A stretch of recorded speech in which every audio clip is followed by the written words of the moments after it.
Assalamualaikum warahmatullahi wabarakatuh. Kami dari kelompok 1 kelas 12-8 kelompok kurikuler akan memperkenalkan diri terlebih dahulu.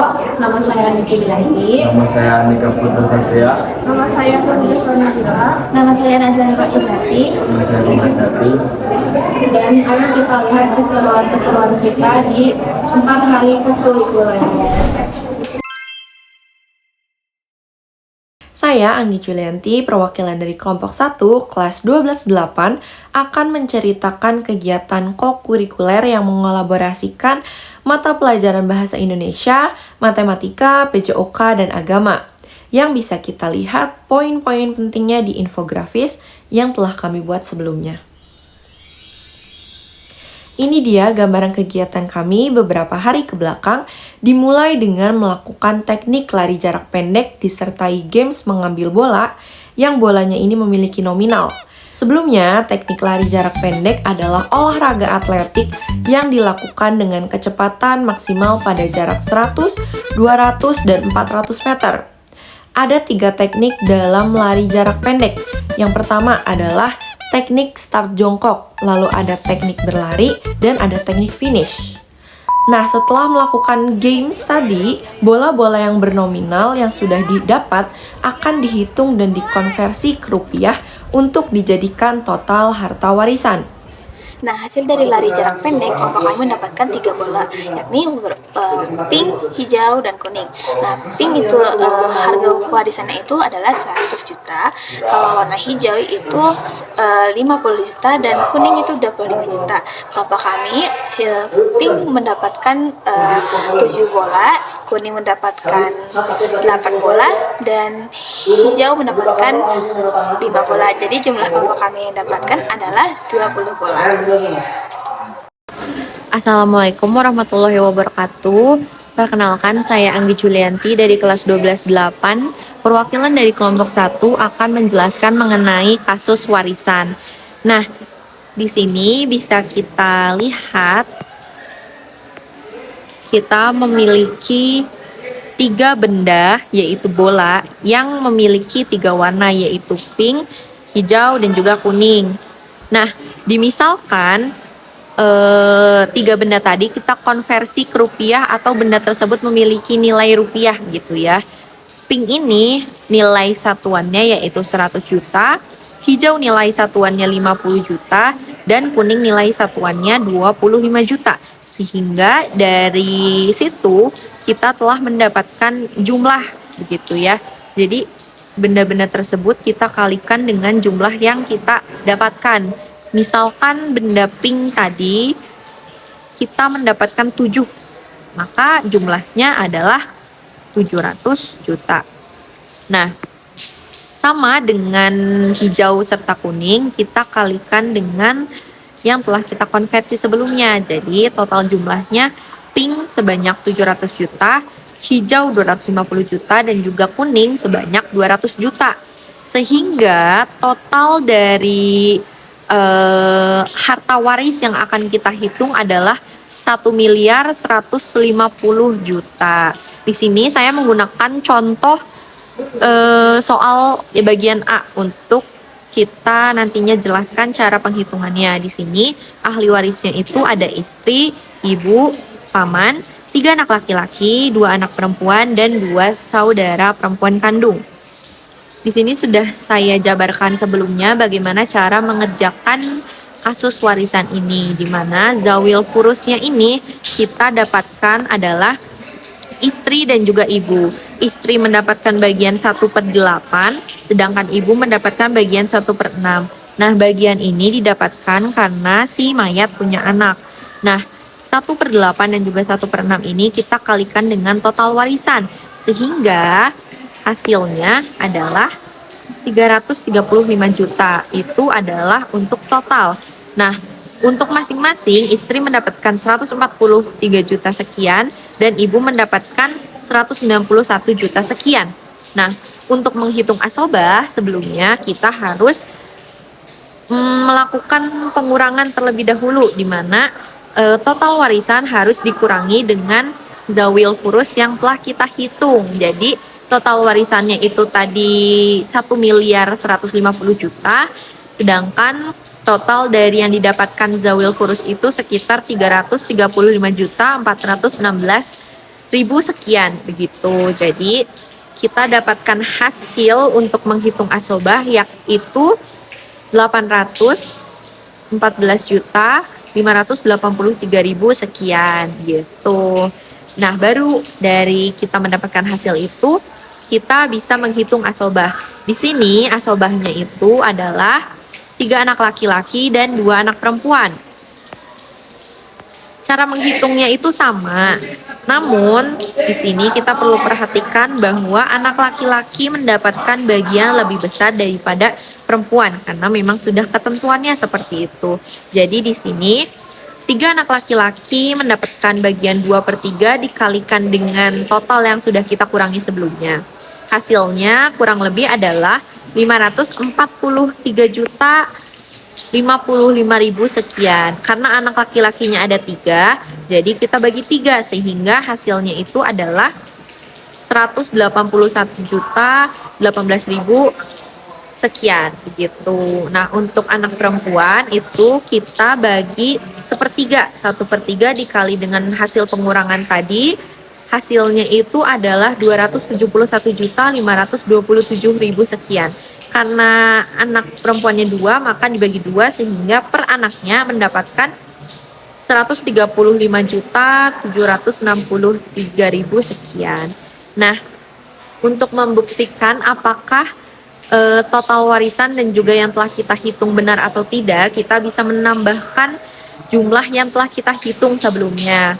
Di sini sudah saya tuliskan hasil-hasilnya, di mana 335 juta ini ditambah dengan hasil asobah gitu. Jadi zawil kurus ditambahkan asobah dan ternyata sudah terbukti bahwasannya perhitungan yang tadi kita hitung adalah benar karena total warisannya sama dengan total warisan yang telah kita dapatkan angkanya sebelumnya begitu. Terima kasih. Nah, dalam Islam, waris disebut juga ilmu faraid, yang dimana adalah ilmu untuk membagi harta warisan secara adil sesuai ketentuan Allah dalam Al-Quran dan juga Sunnah. Selain menghitung waris, juga boleh digunakan untuk perhitungan peluang dalam mata pelajaran matematika. Apa itu peluang? Peluang adalah ukuran seberapa besar kemungkinan suatu kejadian terjadi dari semua hasil yang mungkin. Di sini juga kita mengerjakan beberapa soal-soal peluang. Jadi di sini saya mengambil bagian A untuk saya jelaskan.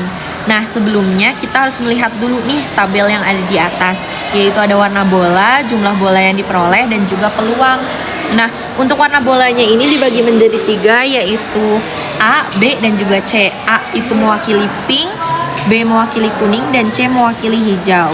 Jumlah bola yang diperoleh antara lain adalah pink berjumlah 7, kuning berjumlah 8, dan juga hijau berjumlah 5.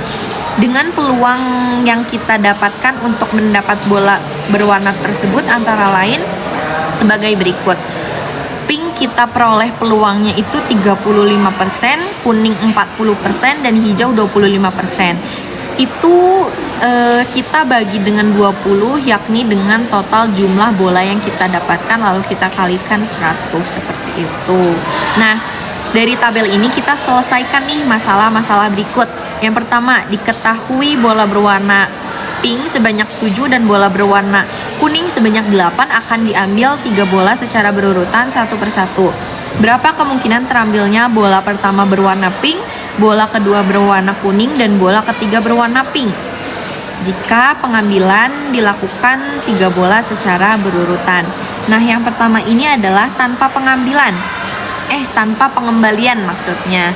Nah, ada bola ke-1, bola kedua, dan juga bola ketiga, di mana bola ke-1 itu pink, kedua itu kuning, ketiga itu pink lagi. Kita bisa tulis 7/20 atau 20 itu jumlah total bola yang kita peroleh dan 7 itu adalah jumlah warna pink yang kita peroleh. Lalu kita kalikan dengan 8/20 kurang 1. Kenapa itu dikurangi 1? Karena bolanya diambil 1 begitu. Nah, terus kita kalikan lagi dengan 7 dikurangi 1. Kenapa dia dikurangi 1? Karena bola pink sebelumnya sudah diambil 1. Jadi 7 dikurangi 1 sama dengan 6. Per 20 dikurangi 1 dikurangi 1. Dikuranginya 2 kali karena bolanya sudah diambil 2. Begitu. Nah, kita lanjut, kita tulis 7 per 20 dikali 8 per 19 dikali 6 per 18. Jadi ini kita bisa coret-coret, kita sesuaikan dengan yang bisa dibagi sehingga menghasilkan 7 dikali 2 per 5 dikali 19 dikali 3. Jadi hasilnya itu yang tanpa pengembalian adalah 14 per 285. Lalu gimana dong kalau yang dengan pengembalian? Kalau misalnya yang dengan pengembalian ini penyebutnya yaitu total bolanya tetap 20 karena tiap bola yang diambil dikembalikan lagi nih gitu. Jadi kita langsung aja tulis 7 per 20 dikali 8 per 20 dikali 7 per 20. Jadi di sini nggak ada pengurangan sama sekali gitu. Jadi tinggal kita bagi-bagi aja, tinggal kita coret-coret aja sehingga menghasilkan 7 dikali 7 per 20 dikali 5 dikali 10. Hasilnya adalah 49 per 1000. Begitu, terima kasih. Nah, yang terakhir adalah kita membuat infografis dari seluruh kegiatan yang telah dilakukan. Tujuannya apa?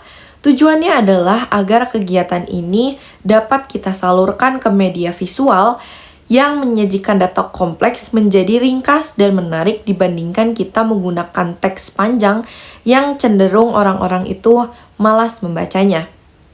Begitu. Oke, jadi kelompok kami kemarin membuat, ada yang membuat video, ada yang mengerjakan tugas editing, dan ada juga yang membuat infografis. Nah, infografisnya itu mencakupi materi PAI mengenai warisan, terus lalu ada bahasa Indonesia, tentang bahasa sempan dan informasi penting, lalu ada juga materi olahraga PJOK mengenai lari start jarak pendek. Nah, dan satu lagi adalah matematika mengenai materi peluang.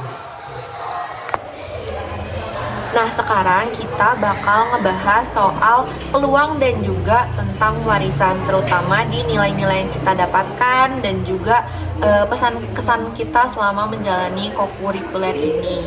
Nah, dimulai dari saya, Anggi Julianti, yang pada saat itu memang bertugas mengerjakan peluang gitu ya kan. Sebetulnya memang kita mengerjakannya itu bersama-sama, namun memang ada yang lebih difokuskan ke beberapa hal, dan di sini saya berfokus kepada materi peluang gitu. Jadi di peluang ini kita menghitung data-data bola yang telah kita dapatkan dengan melakukan teknik lari jarak pendek di hari kedua.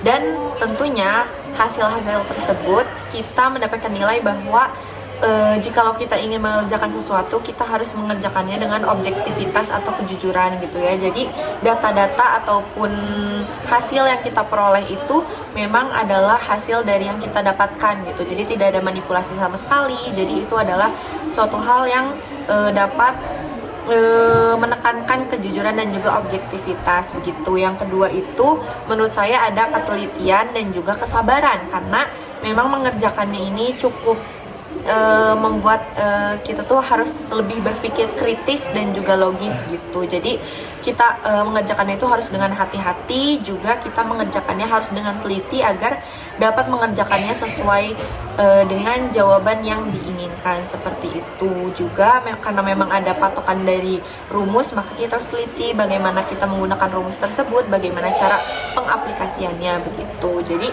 sebetulnya selain kita berfokus pada rumus, kita juga harus lebih menerapkan prinsip berpikir kritis, karena memang jikalau kita hanya berfokus kepada rumus itu tidak cukup begitu menurut saya. Nah, kalau misalnya dari Nur Jahroh sendiri gimana nih kesan-pesan dan juga nilai yang didapatkan setelah mengerjakan bab waris? Nah, kalau menurut aku, kesan yang aku dapat habis ngerjain waris tuh, aku tuh jadi tahu gimana Allah tuh udah ngebagi-bagi sesuai harta warisnya, yang dibaginya tuh sesuai perannya masing-masing gitu loh. Nah, kalau menurut aku penerapan dalam sehari-hari tuh kayak kita tuh jangan mengambil hak yang bukan milik kita. Jadi kan Allah tuh udah ngebagi-bagi perannya masing-masing dan bagiannya masing-masing. Nah, kita tuh jangan mengambil hak itu. Jadi kita mengambil hak apa yang kita punya sendiri. Yes, bener banget. Dan juga habis ini bakalan ada teman-teman kita mungkin yang menjelaskan tentang teknik lari jarak pendek serta pesan-kesan mereka juga. Dadah. Perkenalkan, nama saya Muhammad David. Nama saya Andika Putra Satria. Nama saya Dendi. Jadi kita di sini mau jelasin tentang kegiatan teknik lari jarak pendek dan nilai-nilai yang didapat dari teknik lari jarak pendek. Terus juga ada nilai-nilai yang kita bisa terapkan dalam kehidupan sehari-hari. Di sini saya akan ngejelasin teknik lari jarak pendek. Yang pertama ada start, posisi yang baik dengan teknik set dan dorongan yang dari block start. Lalu yang kedua ada akselerasi, meningkatkan kecepatan dengan langkah pendek dan kuat. Lalu yang ketiga ada teknik lari, postur tubuh condong ke depan, langkah lebar dan ayunan lengan yang efisien. Lalu yang keempat ada kecepatan maksimal, pertahanan kecepatan dengan teknik yang tepat. Lalu yang kelima ada finishing, pertahankan kecepatan hingga melewati garis finish. Terus selanjutnya ada nilai-nilai yang aku dapat dari kegiatan teknik lari jarak pendek. Yang pertama, disiplin dan konsisten. Kedua, fokus dan konsentrasi. Dan yang ketiga, kerja keras dan ketahanan mental. Dan yang terakhir ada nilai yang bisa diterapkan dalam kehidupan sehari-hari. Mencapai target dalam waktu singkat dan fokus penuh.